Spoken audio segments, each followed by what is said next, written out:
Under the law, it wasn't a war crime. It was murder. Let me explain why. I'm Cody Harnish, UCMJ attorney. I'm a former JAG. Now I only practice military law. So this is what we learned about the survivors. Last week in a closed-door congressional briefing, we now have a more clear picture of what happened between the 40-minute gap from the first strike to the second strike.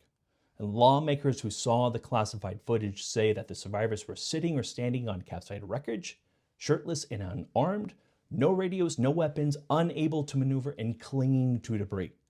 They were defenseless. And then they were killed in a follow-up double tap strike. And the admiral reportedly told Congress that these people weren't even going to the United States at all. They're going to another country, a route towards Europe, meaning these men pose no imminent threat to U.S. forces or U.S. territory.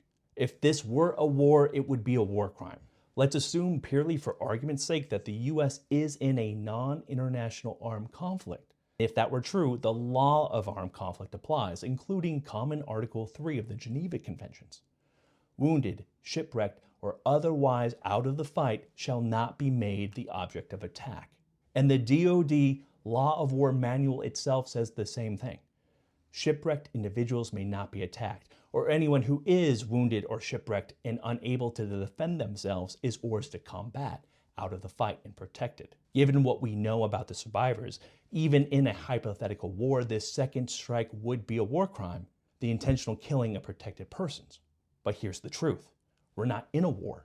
Under international law, you only have a non-international armed conflict when there is sustained armed violence and an organized armed group capable of military operations. Drug cartels don't meet that standard. Drug trafficking is not an armed attack, and cartels are not fighting against the United States. Since this is not a war, the law of armed conflict does not apply. The correct legal framework here is international human rights law and criminal law, UCMJ, Article 118, murder. The unlawful, intentional killing of another human being. These survivors posed no imminent threat. They were defenseless. They were shipwrecked.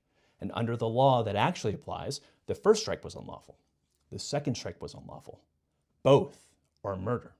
Share this so others understand the law behind the headlines. In the meantime, I'm going to be right here defending America's defenders.